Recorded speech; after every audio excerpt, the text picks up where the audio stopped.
해시태그 사위가 무릎 꿇고 빌었습니다. 이유를 들은 장모님은 눈물을 흘렸습니다. 저는 올해 55살이에요. 남편을 일찍 여의고 딸 하나를 키우느라 평생 고생만 했는데 딸이 좋은 사람 만나서 결혼한다고 했을 때 정말 마음이 놓였어요. 특히 요즘 같은 세상에 괜찮은 남자 만나기가 하늘의 별 따기라고 하잖아요. 혼자서 딸 키우면서 얼마나 걱정이 많았는지 모르거든요. 딸이 처음 사위를 데려왔을 때부터 첫인상이 너무 좋았어요. 키도 크고 잘생겼는데 무엇보다 예의가 바르더라고요. 저한테 인사드릴 때도 정말 정중하게 하고 목소리도 차분하고 좋았어요. 딸한테 어떻게 만났냐고 물어봤더니 회사 선배라고 하더라고요. 나이도 딸보다 3살 많고 직장도 안정적이고 집안도 괜찮다고 했어요. 처음 만나고 나서 저는 속으로 정말 괜찮은 사람 같다고 생각했어요. 요즘 젊은 남자들은 어른한테 인사도 제대로 못하는 경우가 많은데 사위는 달랐어요. 저한테 말씀드릴 때도 항상 존댓말 쓰고 제가 뭔가 들고 있으면 대신 들어주려고 하고 그러더라고요. 몇 번 만나면서 더 감동이었어요. 사위가 제 취향을 딸한테 미리 물어봤나 봐요. 제가 좋아하는 차를 가져와서 같이 마시자고 하더라고요. 그리고 저한테 개인적인 얘기도 물어보고 딸 어렸을 때 이야기도 관심 있게 들어주더라고요. 정말 진심으로 저를 알고 싶어 하는 것 같았어요. 3번째 만났을 때는 아예 저를 모시고 좋은 식당에 가자고 하더라고요.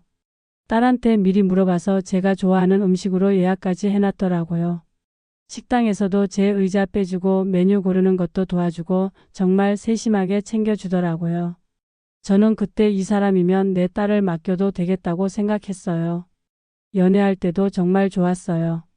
딸이 저한테 전화할 때마다 사위 자랑을 했거든요.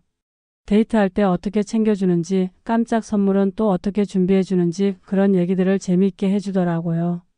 특히 딸이 아플 때 약국에서 약도 사다 주고 죽도 끓여주고 그랬다고 하더라고요. 딸이 그 얘기 해줄 때 정말 행복해 보였어요. 프로포즈 할 때도 정말 로맨틱하게 했다고 했어요. 딸이 좋아하는 장소에서 깜짝 이벤트를 준비해서 청혼했다고 하더라고요. 반지도 딸 취향에 맞게 미리 알아보고 준비했다고 했어요. 딸이 그 얘기 해줄 때 정말 행복해 보였어요. 저도 듣는 게 즐거웠고요. 결혼 준비 과정도 정말 완벽했어요. 사위가 모든 걸 세심하게 챙겨주더라고요. 혼수며 예단이며 신혼집 준비까지 하나하나 꼼꼼히 챙기더라고요. 저는 경제적으로 여유가 없어서 많이 도와줄 수 없었는데 사위가 괜찮다고 하면서 자기가 다 알아서 하겠다고 하더라고요. 예비 사위로서 정말 모범적이었어요. 저희 집에 올 때마다 빈손으로 오는 법이 없었거든요. 제가 좋아하는 과일이나 차 같은 걸 항상 가져왔어요. 그리고 제가 무릎이 안 좋아서 걷기 힘들어한다는 걸 알고는 좋은 파스나 건강보조식품도 사다 주더라고요. 특히 기억에 남는 건 제 생신 때였어요. 딸은 깜빡하고 있었는데 사위가 미리 챙겨서 케이크랑 꽃까지 준비해 왔더라고요. 그리고 저한테 정말 정성스러운 편지까지 써서 줬어요. 편지에는 딸을 잘 키워주셔서 감사하다는 내용과 앞으로 친부모님처럼 모시겠다는 다짐이 적혀 있었어요. 결혼식 당일도 정말 완벽했어요. 사위가 모든 걸 완벽하게 준비해 놨더라고요. 하객들도 많이 와주고 식장 분위기도 좋았어요. 사위가 딸을 바라보는 눈빛이 정말 사랑스러워 보였어요. 저는 그날 정말 행복했어요. 내 딸이 이렇게 좋은 사람 만나서 행복하게 살 수 있겠구나 싶었거든요. 신혼 초기에는 정말 아무 문제 없어 보였어요. 딸이 전화할 때마다 신혼생활이 어떤지 재미있게 얘기해 주더라고요. 사위가 어떻게 챙겨주는지 집안일도 같이 하고 요리도 같이 해먹는다고 하더라고요. 저는 정말 다행이라고 생각했어요. 첫 명절도 무사히 넘어갔어요. 사위가 저희 집에 와서 차례도 같이 지내고 음식 준비도 도와주더라고요. 다른 집 사위들은 명절 때 오기 싫어한다고 하는데 저희 사위는 오히려 먼저 와서 도와주겠다고 하더라고요. 정말 효자 사위라고 생각했어요. 심지어 사위가 저한테 매달 용돈도 드리기 시작했어요. 처음에는 받기 미안해서 거절했는데 사위가 계속 드리겠다고 하면서 부모님처럼 모시고 싶다고 하더라고요. 정말 착한 사위라고 생각했어요. 다른 집 장모들한테 자랑할 정도였거든요. 그런데 결혼 1년 반쯤 지나니까 뭔가 조금씩 달라지기 시작했어요. 딸의 전화가 조금씩 줄어들더라고요. 처음엔 신혼이니까 바쁘겠거니 했는데 전화를 해도 예전만큼 밝지가 않더라고요. 뭔가 기운이 없어 보였어요. 물어봐도 그냥 괜찮다고만 하더라고요. 그런데 시간이 지날수록 딸이 더 우울해 보였어요. 만나자고 해도 핑계를 대면서 잘 안 나오려고 하더라고요. 예전에는 주말마다 놀러 왔는데 한 달에 한 번 보기도 힘들어졌어요.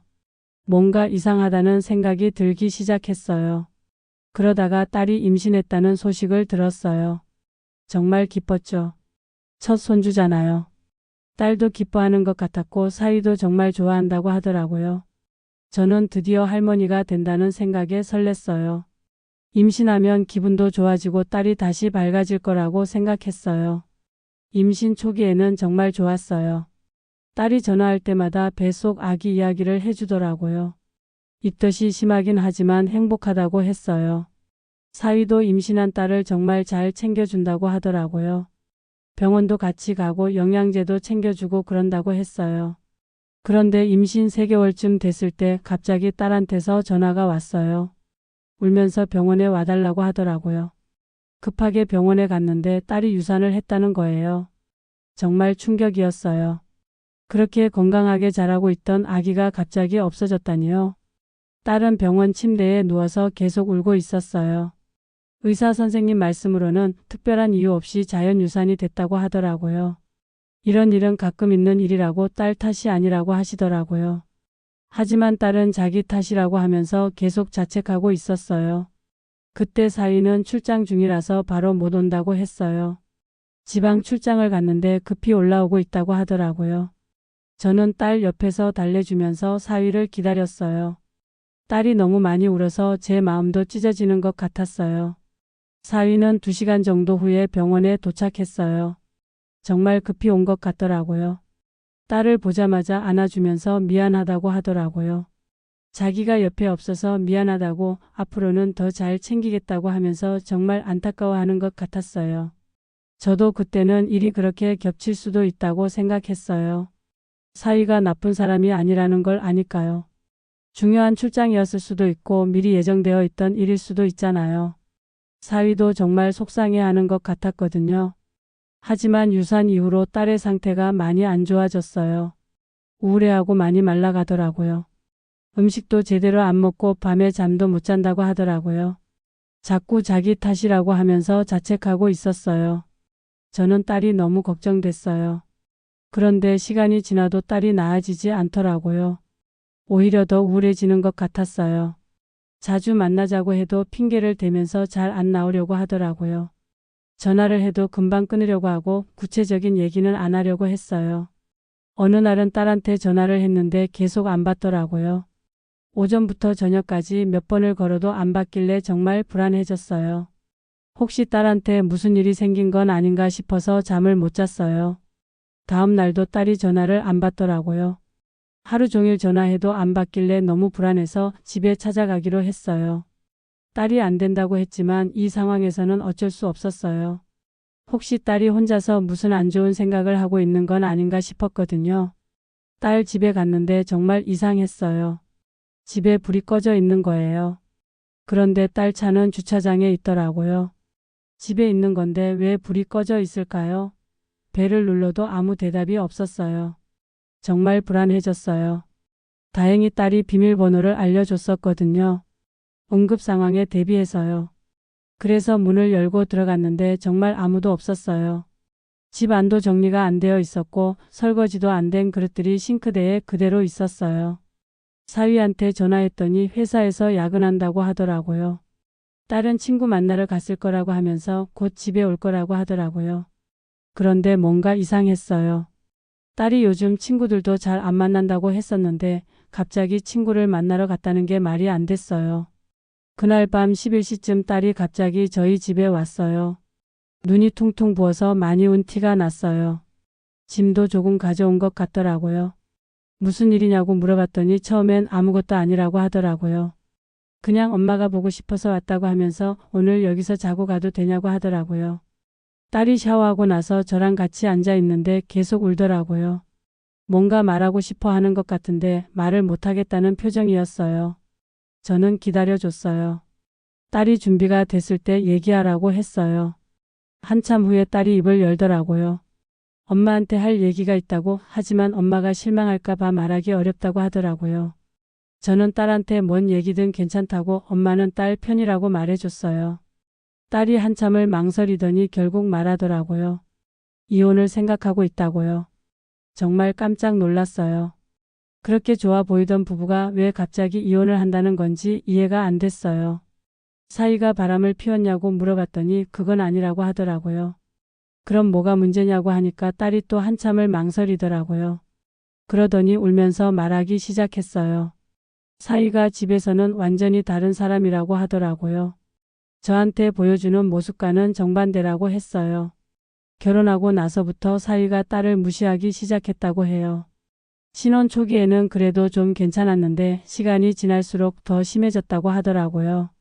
딸이 하는 일마다 트집을 잡고 집안일은 당연히 딸 몫이라고 생각한다고 했어요. 특히 유산하고 나서 더 심해졌다고 해요. 사위가 딸한테 몸을 제대로 못 지켜서 그런 거라고 했다는 거예요. 그리고 우려하는 딸한테 언제까지 그러고 있을 거냐고 빨리 정신 차리라고 했다고 하더라고요. 들으면서 정말 화가 났어요. 더 충격적인 건 사위가 딸의 외모에 대해서도 계속 지적한다는 거였어요. 살이 쪘다느니 화장을 제대로 안 한다느니 옷 입는 센스가 없다느니 그런 말들을 매일 했다고 해요. 딸이 스트레스로 머리카락도 많이 빠졌는데 그것도 지적했다고 해요. 그리고 가장 충격적이었던 건 사위가 딸을 아예 무시한다는 거였어요. 집에 오면 인사도 제대로 안 하고 딸이 말을 걸어도 대충 대답하거나 아예 무시한다고 하더라고요. 스마트폰만 보면서 딸을 공기 취급한다고 했어요. 저는 정말 믿을 수가 없었어요. 그 착하고 예의 바른 사위가 어떻게 그럴 수 있을까요? 딸한테 혹시 오해하는 건 아니냐고 물어봤는데 딸이 울면서 말하더라고요. 처음에는 자기도 그렇게 생각했다고요. 신혼이니까 서로 적응하는 시간이 필요하다고 생각했다고 해요. 하지만 시간이 지날수록 더 심해졌다고 해요. 특히 사람들 앞에서는 여전히 다정한 남편 연기를 하니까 더 힘들었다고 하더라고요. 저희 앞에서는 딸을 아끼는 척하면서 집에서는 완전히 다른 사람이 된다고 했어요. 딸이 이런 얘기를 하는데 제 가슴이 미어지는 것 같았어요. 그동안 제가 얼마나 눈이 멀어 있었는지 모르겠더라고요. 사위의 겉모습만 보고 좋은 사람이라고 착각했던 거예요. 딸이 힘들어하는데도 모르고 있었던 제 자신이 너무 미웠어요. 그날 밤 딸은 저희 집에서 잤어요. 오랜만에 편안하게 잠들었다고 하더라고요. 저는 밤새 잠을 못 잤어요. 어떻게 해야 할지 모르겠고 사위에 대한 분노가 치밀어 올랐어요. 그동안 저한테 보여준 모든 게 가짜였다는 생각에 배신감도 들었어요. 다음날 딸이 회사에 간 사이에 저는 사위 집으로 직접 갔어요. 더 이상 참을 수가 없었거든요. 사위는 퇴근해서 집에 있었는데 저를 보고 깜짝 놀라더라고요. 평소처럼 반갑게 인사하면서 딸이 어디 갔냐고 물어보더라고요. 연기를 정말 잘하더라고요. 저는 바로 본론으로 들어갔어요. 딸이 어제 저한테 모든 걸 얘기했다고 했더니 사위 표정이 변하더라고요. 그제서야 자기 본 모습을 드러내는 것 같았어요. 처음에는 딸이 오해했을 거라고 하면서 발뺌하더라고요. 하지만 제가 구체적으로 하나하나 얘기하니까 더 이상 거짓말을 못하겠다는 듯이 태도가 바뀌더라고요. 그러면서 하는 말이 딸이 너무 예민하게 받아들인다는 거예요. 자기는 딸을 위해서 충고해 준 건데 딸이 그걸 상처로 받아들인다고 하더라고요. 정말 어이가 없었어요. 지금까지도 자기 잘못을 인정 안 하고 딸 탓만 하고 있는 거예요. 저는 딸을 데리고 가겠다고 했어요. 그리고 이혼 절차도 밟겠다고 했더니 그제서야 당황하기 시작하더라고요. 사위가 갑자기 제 앞에 무릎을 꿇더라고요. 정말 깜짝 놀랐어요. 그러면서 울면서 잘못했다고 한 번만 기회를 달라고 하더라고요. 앞으로는 딸을 잘 대하겠다고 다시는 그런 일 없을 거라고 하면서요. 저는 그 모습을 보면서도 믿어지지 않았어요. 진심인지 또 연기인지 모르겠더라고요. 그런데 사위가 갑자기 더 큰 목소리로 울기 시작하더라고요. 그러면서 하는 말이 정말 충격적이었어요. 사위가 사실은 딸이 유산한 날 다른 여자와 함께 있었다고 고백하더라고요. 출장이 아니라 회사 후배 여자와 모텔에 있었다고 했어요. 딸이 병원에서 혼자 아파하고 있을 때 자기는 다른 여자와 잠자리를 하고 있었다는 거예요. 저는 정말 충격을 받았어요. 그 순간 온몸에 힘이 빠지면서 주저앉을 뻔했어요. 어떻게 그럴 수가 있을까요? 딸이 임신해 있을 때부터 그 여자와 관계가 있었던 것 같더라고요. 그래서 딸한테 관심이 없었던 거고 딸을 무시했던 거예요. 사위가 말하기를 그날 딸한테서 응급실에 간다는 연락을 받았다고 해요. 하지만 그 순간에도 그 여자와 함께 있었고 어떻게 해야 할지 몰라서 한참을 망설였다고 하더라고요. 결국 2시간 후에야 병원에 갔던 거예요. 그 말을 듣고 정말 기가 막혔어요. 자기 부인이 응급실에 간다는 연락을 받고도 망설였다는 거예요. 그것도 임신한 부인이요. 더 충격적인 건 병원에 와서는 미안하다고 연기를 했다는 거예요. 딸을 안아주면서 자기도 속상하다고 했던 거예요. 사위는 계속 울면서 정말 후회한다고 그 일 때문에 죄책감에 시달렸다고 했어요. 그래서 딸한테 더 못되게 굴었던 거라고 하더라고요. 자기 죄책감을 딸한테 화풀이한 거였어요. 정말 어이없었어요. 저는 사위한테 말했어요. 지금 무릎 꿇고 빌 상대가 잘못됐다고요. 저한테 빌 게 아니라 딸한테 가서 빌어야 한다고요. 그리고 이제 와서 후회해도 소용없다고 딸은 제가 데려가겠다고 했어요. 그날 저녁 딸이 퇴근해서 왔을 때 저는 모든 걸 얘기했어요. 사위의 불륜까지 포함해서요. 딸은 처음에는 믿지 못하겠다는 표정이었어요. 그러다가 점점 현실을 받아들이기 시작하더니 결국 무너져 내리더라고요. 딸이 그 순간 느꼈을 배신감과 상처가 얼마나 클지 상상도 못하겠어요. 남편이라고 믿었던 사람이 자기가 가장 힘들 때 다른 여자와 있었다는 사실을 알았을 때 딸의 심정이 어땠을까요? 딸은 그날부터 완전히 바뀌었어요. 더 이상 망설이지 않고 이혼을 결정했어요. 변호사도 만나고 모든 증거들도 정리하기 시작했어요. 사위는 계속 연락해서 만나자고 했지만 딸은 아예 연락을 차단했어요. 다행히 사위의 불륜 증거들이 있어서 이혼은 딸에게 유리하게 진행됐어요. 위자료도 받을 수 있었고 재산 분할도 딸이 더 많이 가져갈 수 있었어요. 사위는 끝까지 억울하다는 표정이었지만 더 이상 어떻게 할 수 없었던 것 같아요. 이혼 과정에서 사위가 계속 반대하고 딸을 설득하려고 했어요. 심지어 저한테까지 와서 딸을 설득해달라고 빌었지만 저는 단호하게 거절했어요. 사위는 자기가 바뀔 수 있다고 상담도 받고 치료도 받겠다고 했어요. 하지만 너무 늦었죠. 이미 딸의 마음은 완전히 돌아서 버렸어요. 이혼이 확정된 날 딸이 저한테 와서 울었어요. 하지만 이번에는 슬픔의 눈물이 아니라 후련함의 눈물이었어요. 드디어 그 지옥 같은 결혼 생활에서 벗어났다고 하더라고요. 저도 딸을 껴안고 같이 울었어요. 이혼하고 나서 딸은 새로운 시작을 했어요. 직장도 바꾸고 새로운 곳에서 살기 시작했어요. 처음에는 많이 힘들어했지만 시간이 지나면서 점점 밝아지기 시작했어요. 예전에 활발하고 밝은 딸의 모습이 다시 돌아오는 것 같았어요. 웃음소리도 예전처럼 크고 시원해졌고 얼굴에도 생기가 돌았어요. 정말 오랜만에 보는 딸의 밝은 모습이었어요. 6개월 정도 지나서 딸이 심리상담을 받기 시작했어요. 그동안 받은 상처들을 치유하기 위해서요. 상담을 받으면서 자신감도 다시 찾고 앞으로의 계획도 세우기 시작했어요. 1년 정도 지나서 딸이 저한테 특별한 소식을 알려줬어요.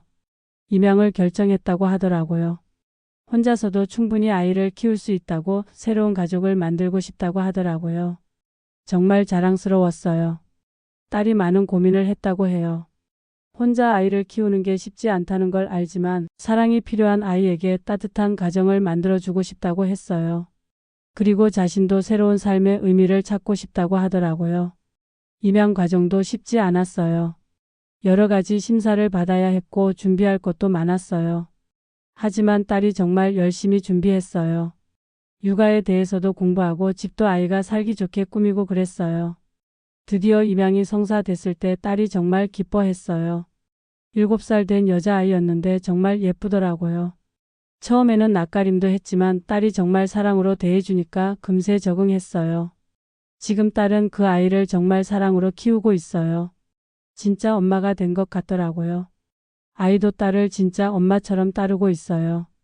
가끔 3명이서 함께 시간을 보내는데 딸이 정말 행복해 보여요. 손녀가 할머니 하면서 따라다니는 모습을 보면 정말 사랑스러워요. 딸이 그 아이한테 하는 말이나 행동을 보면 정말 좋은 엄마가 됐구나 싶어요. 그 아이도 정말 밝고 건강하게 자라고 있어요. 특히 손녀가 딸한테 고마웠다고 할 때 정말 뿌듯해해요. 자기 때문에 새로운 가족을 만날 수 있어서 고맙다고 정말 행복하다고. 손녀가 말했을 때 딸이 눈물을 흘렸대요. 저도 그 얘기를 듣고 울컥했어요. 딸이 다시 웃는 모습을 보니까 제 마음도 정말 편해졌어요.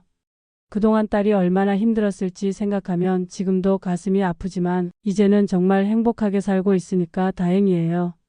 가끔 딸이 저한테 고마웠다고 해요. 그때 저를 믿고 얘기해줘서 고맙다고, 제가 도와줘서 새로운 삶을 시작할 수 있었다고 하더라고요. 하지만 저는 딸이 더 고마워요. 용기를 내서 진실을 말해줘서요. 만약 딸이 그때 말하지 않았다면 지금도 그 지옥 같은 생활을 하고 있었을 거예요. 더 큰 상처를 받았을 수도 있고요. 다행히 때를 놓치지 않고 벗어날 수 있었어요. 지금 생각해보면 그 사이라는 사람은 정말 무서운 사람이었던 것 같아요. 겉으로는 완벽한 척하면서 속으로는 딸을 그렇게 괴롭혔다니요. 그리고 그걸 아무도 모르게 숨기고 있었다니요. 나중에 알게 된 건데 사위가 회사에서도 문제가 있었다고 해요. 후배들을 괴롭히고 상사한테는 아부하는 그런 사람이었다고 하더라고요. 그런 사람의 본성은 쉽게 바뀌지 않아요. 만약 딸이 계속 참고 살았다면 더 큰 피해를 봤을 거예요. 아이까지 있었다면 그 아이한테도 나쁜 영향을 줬을 거고요. 요즘은 딸과 손녀가 자주 놀러 와요. 특히 주말에는 거의 매주 와서 함께 시간을 보내요. 손녀가 저한테 요리도 배우고 싶다고 해서 같이 만들기도 해요. 정말 즐거운 시간들이에요. 딸도 진짜 편안해 보이고요. 이제는 정말 괜찮다고, 앞으로는 더 행복하게 살 거라고 하더라고요. 손녀가 있어서 삶의 목적도 생겼고 매일매일이 즐겁다고 해요. 사실 처음에는 딸이 이혼한다고 했을 때 걱정이 많았어요. 혼자서 어떻게 살아갈까 싶었거든요. 특히 경제적인 면에서도 걱정이 됐고 세상 사람들 시선도 신경 쓰였어요. 하지만 지금 보니까 혼자 사는 게 훨씬 나은 것 같아요. 그런 사람과 계속 살았다면 딸이 정말 망가졌을 거예요. 자존감도 완전히 바닥에 떨어졌을 거고 우울증도 더 심해졌을 거예요. 딸이 말하기를 혼자 사는 게 이렇게 평화로운 줄 몰랐다고 하더라고요. 집에서 눈치 볼 일도 없고 자기 하고 싶은 대로 할 수 있어서 좋다고 해요. 특히 손녀와 함께 있을 때가 가장 행복하다고 하더라고요. 지금은 딸이 새로운 사람을 만날 생각도 있다고 해요. 하지만 이번에는 정말 신중하게 선택하겠다고 하더라고요.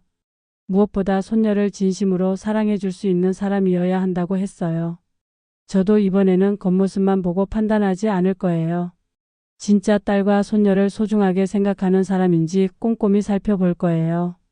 다시는 속지 않으려고 해요. 딸이 말하기를 급하지 않다고 해요. 지금도 충분히 행복하다고, 혼자서도 잘 살 수 있다는 자신감이 생겼다고 하더라고요. 만약 정말 좋은 사람을 만나면 그때 생각해 보겠다고 했어요. 그 사이는 이혼하고 나서 몇 번 더 연락을 했어요. 딸한테도 연락하고 저한테도 연락해서 다시 돌아가자고 했대요. 하지만 저희는 완전히 차단했어요. 더 이상 그 사람과는 어떤 연락도 하고 싶지 않았어요. 나중에 들은 얘기로는 그 사이가 바람 피웠던 여자와도 결국 헤어졌다고 하더라고요. 그런 사람이니까 당연한 결과인 것 같아요. 다른 사람을 진심으로 사랑할 줄 모르는 사람이니까요. 저는 이 경험을 통해서 많은 걸 배웠어요. 사람은 겉모습만으로 판단하면 안 된다는 것, 그리고 가족이 힘들어할 때 더 관심을 가져야 한다는 것을요. 딸이 힘들어할 때 더 자주 만나고 더 많이 얘기했다면 더 빨리 알 수 있었을 텐데 싶어요. 하지만 결과적으로는 다 잘 됐으니까 다행이에요. 딸이 더 큰 상처를 받기 전에 벗어날 수 있었고 지금은 정말 행복하게 살고 있으니까요. 그리고 사랑스러운 손녀까지 생겼으니까 오히려 더 좋은 것 같아요. 앞으로도 딸이 힘들 때는 언제든지 도와주고 싶어요. 그리고 손녀도 잘 클 수 있도록 도와주고 싶고요. 세 명이서 행복하게 살아가는 게 지금 제 가장 큰 바람이에요. 딸이 그때 용기를 내서 진실을 말해줘서 정말 다행이라고 생각해요. 지금의 행복한 모습을 보면 모든 어려움이 다 보상받는 것 같아요.